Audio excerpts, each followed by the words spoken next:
Hello नमस्कार दोस्तों, आपका स्वागत है B R education YouTube channel पर।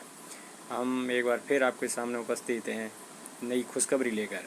जैसा कि प्री डीएलडी एग्ज़ाम 2023 नोटिफिकेशन आप देख रहे हैं, और यानी इसको प्री डीएलडी इसका मतलब होता है बीएसटीसी एग्ज़ाम, प्रारंभिक शिक्षा डिप्लोमा सामान्य संस्कृत प्रवेश परीक्षा 2023, जिसका नोटिफिकेशन कल जारी हो गया था। और पात्रता की ऑनलाइन परीक्षा है वो आपके ऑनलाइन आवेदन पत्र परीक्षा है वो 10 तारीख से प्रारंभ कर दी गई, यानी 10 जुलाई 2023 से प्रारंभ कर दी गई है।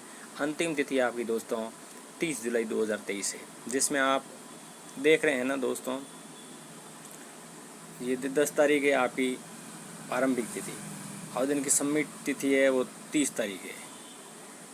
30 तारीख है दोस्तों, ये 30 तारीख जिसको आप बोल सकते हो, ये 30 तारीख इसकी लास्ट डेट है। अब 30 तारीख जिसके किसी के फॉर्म भरना है वो 30 तारीख तक फॉर्म भर सकता है। 30 तारीख तक वो फॉर्म भर सकता है दोस्तों। और इसके क्या क्या इसकी पात्रता है दोस्तों, उसके लिए आप समक्ष न्यूनतम अंक आपके होने चाहिए। जैसे आप डीएलडी में आप जनरल कैटेगरी से हो, जैसे अब जनरल कैटेगरी तो उसके आपके 50% बाहरी होना ज़रूरी है। अनुसूचित जनजाति से हो तो आपके 45 हो। यदि आप ओबीसी से अन्य पिछड़ा वर्ग से हो तो 45% बाहरी होने चाहिए। और दिव्यांग हो तो आप 45% होने चाहिए। और सामान्य वर्ग या तलाकशुदा या परित्याग्या जिसके 45% होने ज़रूरी है दोस्तों। वांछित एवं न्यूनतम जिसको देखते हैं आप, एक भी अंक कम नहीं स्वीकार्य होगा दोस्तों। जैसे ये 45% है तो 45% से कम नहीं होना चाहिए, आपको 45% ही होनी चाहिए। इसमें लिखा है एक भी अंक कम स्वीकार्य नहीं होगा, यानी आप पॉइंट कम से होगा ना 44 पॉइंट तो भी आपका स्वीकार नहीं होगा। आयु, सबसे बड़ी आयु, वैसे 12th पास के स्टूडेंट आ रहे हैं उनकी तो आयु में कोई प्रॉब्लम नहीं होगा। जो बंदा थोड़ा पुराना है और जिसकी किसी की हो सकता है कोई बीएड या बीएसटीसी करना चाहता है तो वो बंदा थोड़ा ध्यान रखें कि 28 वर्ष इसके अधिक नहीं होनी चाहिए, 28 से अधिक नहीं होनी चाहिए तलाकशुदा। और उसमें कुछ आरक्षण भी दे रखे हैं, जैसे ऊपरी आयु, जैसे ओबीसी को 3 साल है, अन्य को या परित्याग इनको 5 साल है, SC ST को 5 साल है। इस प्रकार से ऊपरी आरक्षण भी सरकार दे रही है दोस्तों। आवेदन की प्रक्रिया अपन देखते हैं दोस्तों, आवेदन की प्रक्रिया देखते हैं, जिसमें आवेदन की प्रक्रिया पंजीयन प्री डीएलडी के रूप में, ये एक वेबसाइट है, वहाँ पर जाकर आप इसको फॉर्म अप्लाई स्टार्ट कर सकते हो, जिसमें पेमेंट आप डेबिट कार्ड से नेट बैंकिंग से कर सकते हो दोस्तों। अभ्यर्थी ई कियोस्क यानी जो ई मित्र से आप फॉर्म भर सकते हो दोस्तों, या घर से भी फॉर्म भर सकते हो, जिसकी हार्ड कॉपी आपके पास में प्रेषित, यानी कहीं भी भेजनी नहीं है, आपके पास रखनी है दोस्तों। और आवेदन का शुल्क, जैसे डीएलडी आप एक विषय में कर रहे हो तो आपको 450 रुपये दिए, सामान्य के यानी जिसके जनरल के हैं। और यदि दोनों के रूप में सामान्य और संस्कृत दोनों में भरे जाते हैं ये बीएसटीसी, और इन दोनों का फॉर्म भरना है तो आपको 500 रुपये देनी पड़ेगी दोस्तों। अब वेबसाइट पर आप मोबाइल नंबर वही दें दोस्तों जो आपको आपके चालू हो, यानी स्टार्ट हो, किसी समय मैसेज हो, आपकी ईमेल आईडी वो ही दें जिसके अंदर मैसेज प्राप्त हो सके, आप उसको देख सकते हो। और इसकी ओरिजिनल वेबसाइट है वो आपकी ई पंजीयन वेबसाइट का नाम है ई पंजीयन प्री डीएलडी, ये इसका डीएलडी इसका वेबसाइट का नाम है दोस्तों। परीक्षा सामान्य नियम क्या क्या दोस्तों, सामान्य नियम दोस्तों जिसमें आवेदन का फॉर्म भरने जाता है, जैसे कि आप फॉर्म भरे जा रहे हैं तो सबसे पहले आपके पास में क्या क्या होना चाहिए, आप क्या देखना चाहते हो। तो सबसे पहले आपके पास में एक फ़ोटो होना चाहिए रंगीन, एक अंगूठा जिसका आप अंगूठा दे सकें, नहीं किसी भी रंबरी स्टेप से आप अंगूठा लगा सकते हो। उसके साथ साथ आपके पास हस्ताक्षर होने चाहिए। ये 3 फॉर्म के साथ में आपके 10वीं होनी चाहिए, 12वीं चाहिए, उसके साथ साथ जाति प्रमाण पत्र होना चाहिए दोस्तों। उसके साथ साथ आपके 12th की मार्कशीट भी होनी चाहिए दोस्तों। वेबसाइट दोस्तों ऑनलाइन के माध्यम से भरी जाती है, जैसे फॉर्म ऑनलाइन के माध्यम से भरा जाएगा, ई मित्र से भरा जाएगा जिसके पास। और ये बोल रहे हैं कि हार्ड कॉपी प्रमाण पत्र काउंसलिंग के समय आपके पास सुरक्षित रखें था, काउंसलिंग के समय कॉलेज में आपको जमा कराना है, तो इसलिए आप जो भी फॉर्म भरे हैं वो आपके पास सुरक्षित रखें। ताकि आपको जो ही कॉलेज मिलेगी आपको, इसके बाद काउंसलिंग होगी, काउंसलिंग से जो ही आपको कॉलेज मिलेगी तो वहाँ आपको वही फॉर्म जमा करवाना है दोस्तों।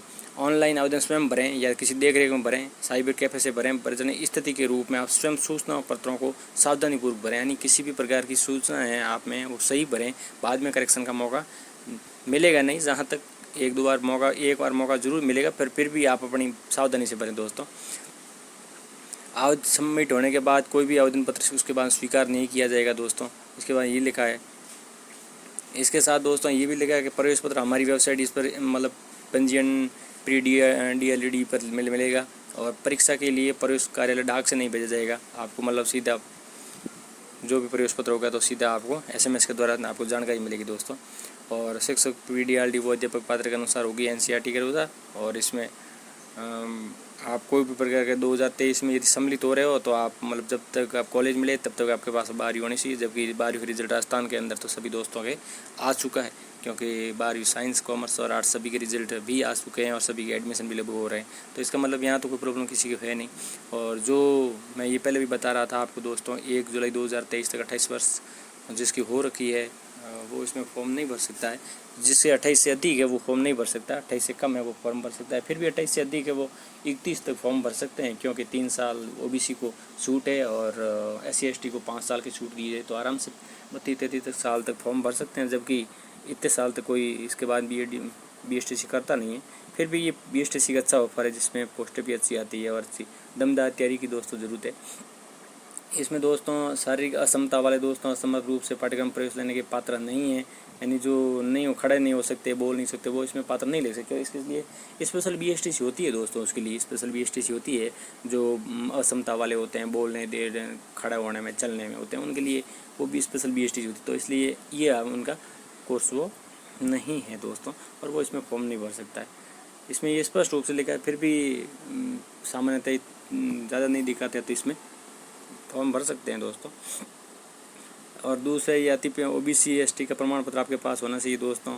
उसके साथ साथ आपके पास जो ये अन्य पिछड़ा वर्ग प्रमाण पत्र जारी वर्ष होने के लिए मान्य होगा, पर मिलेगा शपथ पत्र देने प्रमाण पत्र के लिए 3 वर्ष तक शपथ कम, यानी कोई भी प्रमाण पत्र आपके पास पुराना है माना कि, तो प्रमाण पत्र आप 3 साल तक वो मान्य होगा, उसमें शपथ पत्र देना होगा आपको। परित्यागी महिला है तो न्यायालय द्वारा जारी पुनर्विवाह नहीं करने का शपथ पत्र देना पड़ेगा, वो शपथ पत्र बनाएगा उसके साथ में। और फिर वो इसमें सब 45% आरक्षण वाला दे रखा है। इसमें जो अनुसूचित जनजाति, स्थानीय जनजाति जो पूर्व में अनुसूचित जाति है उसको 12% आरक्षण का 45% आरक्षण संपूर्ण शिक्षक प्रशिक्षण दिया जाएगा, और मतलब जैसे सीटें हैं उसके अनुसार उसका आरक्षण दिया जाएगा। जैसे कोई 5% आरक्षण ये राज्य से बाहर के लोगों को दिया जा रहा है, जिसमें कोई भी बच्चा एडमिशन लेगा कोई राज्य से बाहर, जैसे UP, बिहार, पंजाब, वहाँ से कोई भी बच्चा आएगा यहाँ BSTC करेगा तो उसको 5% दिया जाएगा, और वो उसकी कैटेगरी जनरल होगी। ये इसमें दे रखा है इस पॉइंट के अंदर। राज्य सरकार द्वारा प्रारंभिक श्रेणी डिप्लोमा के आरक्षण से संबंधित जो भी होगी राजस्थान सरकार जो भी देगी उसके अनुसार ये काम करेगा। और ये कहता है कि 51% सीटों का अल्पसंख्यक कोटे से, नॉडल एजेंसी, डिप्लोमा, PDL, असफल कोटों से, 49% कोटा सामान्य कोटे से दिए जाएंगे, यानी 51% अल्पसंख्यक से भरे जाएंगे और 49% 49% है वो प्रवेश सामान्य कोटे से भरे जाएंगे दोस्तों। PDL ये आप पढ़ लेना दोस्तों, मैं ये टेलीग्राम से डाल दूँगा। अपना बैंक खाता खुलवाएं, यानी कोई भी दोस्त काउंसलिंग करें ना उस टाइम इसमें खाता नंबर ऐड कराएं, वो लगभग अपना ही कराएं, जहाँ तक संभव हो अपना ही कराएं। उसके बाद में यदि अपना ही नहीं हो तो माता या पिता में पिता का खाता होता है वो इसमें आप ऐड करवा सकते हैं दोस्तों। और भूतपूर्व सैनिक है जो BSTC करना चाहते हैं उनके लिए आरक्षण का लाभ देय नहीं होगा। उनके लिए स्पष्ट लिखा है कि प्रमाण पत्र काउंसलिंग प्रस्तुत नहीं किए जाने की स्थिति में आपको लाभ देय नहीं होगा। यदि आपके पास BSF है, आर्मी है, या कोई भी नेवी है, इंडियन आर्मी है, इस प्रकार कोई है जिसमें आपके पास प्रमाण पत्र नहीं है तो आपको आरक्षण नहीं देंगे, प्रमाण पत्र है तो आपको आरक्षण देंगे। ये इसमें स्पष्ट रूप से लिखा है दोस्तों। और ये सभी जो लिखा है वो ये लिखा है कि भाई वर्णित सभी शर्तों अहर्तों का योगित विधि प्रक्रिया महाविद्यालय अंतिम निर्णय विभेद होने पर अंतिम स्थिति माना जाएगा। माननीय निर्वाचन आयोग और सार्वजनिक हित के अन्य कार्यक्रमों के संभव है किसी परिवर्तन संशोधन स्थिति पर सुनौती नहीं दी जा सकती, यानी इसमें कोई सुनौती नहीं दी जा सकती, इसलिए ये तो अपने तरफ से लिखा है। अब परीक्षा का आयोजन क्या होगा, क्या प्रवेश प्रक्रिया रहेगी, क्या हो एग्ज़ाम कैसे होगा, क्या नहीं होगा, उसके बारे में जानकारी दी थोड़ी वो भी जान लेते हैं दोस्तों।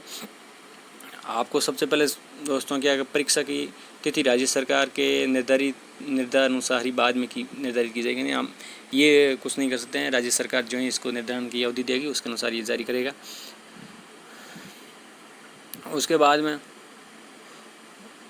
में दोस्तों के प्रवेश प्रक्रिया प्राप्ति, आपको पंजीयन परीक्षा DR या LED पर 7 दिन पूर्व दे दी जाएगी परीक्षा से पहले, और प्रवेश पत्र उपलब्ध करा जाएगा। यदि कोई त्रुटि है, अब उसके बाद में आपको ये बोल रहे हैं कि केंद्र पर यदि कोई क्षतिग्रस्त या कोई प्रश्न यदि कोई पेपर मिलेगा तो उसको आप 10 मिनट के अंदर वापस चेंज करा सकते हो, और परीक्षा समाप्ति से पहले आप OMR शीट है जो एग्जामिनर को दे सकते हो, जिसमें आएंगे क्या क्या आपका सिलेबस रहेगा दोस्तों। वो ये सबसे बड़ी बात है, क्यों पेपर देने के लिए जाते हो तो ये सबसे बड़ी बात है। देखिए इसमें सबसे बड़ा यही बात है कि अब आप कुल प्रश्नों की संख्या आपके 200 होगी। प्रश्न कितने आएंगे? 200। कितने अंक का प्रत्येक प्रश्न होगा? 3 अंक का प्रश्न होगा। किसी भी प्रकार का नकारात्मक अंक नहीं होगा, यानी नेगेटिव मार्किंग नहीं होगी दोस्तों। आप उस पर तुक्के लगा सकते हो। जो भी प्रश्न आपको नहीं आता है आप उसको तुक्के के रूप में भर सकते हो, है ना, टिप्पा लगा सकते हो। गाँव वाले कहते हैं टिप्पा लगा सकते हो। इसलिए माइनस मार्किंग इसमें नहीं है, तो बेझिझक होकर आप आराम से 200 के 200 प्रश्न करके आना, ये तो आपको संभव है, आप कर सकते हो। जिसमें आप प्रश्नों की संख्या, मानसिक योग्यता जिसको आप बोलते हो रीजनिंग, जो उसके 50 प्रश्न आएंगे, 150 नंबर होंगे, क्योंकि एक प्रश्न होगा 3 नंबर का, तो 150 हो गए। राजस्थान की सामान्य जानकारी 50 प्रश्न आएंगे, 50 प्रश्न आएंगे, और 50 प्रश्न आएंगे तो 150 नंबर होगा। शिक्षण अभियंता यानी में जिसको टीचिंग मेथड कहते हैं, तो 50 क्वेश्चन आएंगे और 150 नंबर के आएंगे। इंग्लिश आएगी वो 20, ये 20 जो सामान्य वाला जो सामान्य BST करेगा वो उसको तो ये 20 प्रश्न करने ज़रूरी है, अनिवार्य है, और वो 60 नंबर के होंगे। और जो संस्कृत से प्री BST संस्कृत उसके लिए ये 30 क्वेश्चन करने ज़रूरी है। जो सामान्य वाला है उसको संस्कृत करनी ज़रूरी नहीं है, उसको तो अंग्रेजी और हिंदी करनी है। और जो संस्कृत वाला है उसको अंग्रेजी और संस्कृत करनी है, उसको 2 करनी है। ऐसी कोई ज़रूरी नहीं है वो करें। यानी आप समझ रहे हो क्या? जैसे देखो, जैसे सामान्य वाला बंदा है, जैसे सामान्य BST कर रहा है, नॉर्मल BST कर रहा है, संस्कृत से वो नहीं करना चाहता है, तो वो इंग्लिश और संस्कृत ही हल करेगा।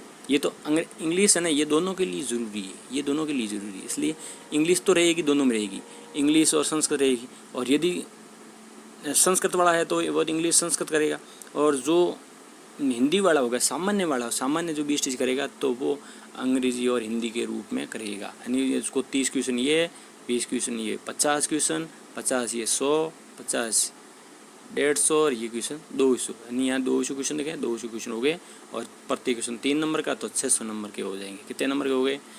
नहीं, 200 क्वेश्चन होंगे दोस्तों, 200 क्वेश्चन होंगे आपके, और प्रत्येक क्वेश्चन 3 नंबर का होगा, तो आपको 600 नंबर का पेपर होगा दोस्तों। ये ध्यान रखना आप दोस्तों।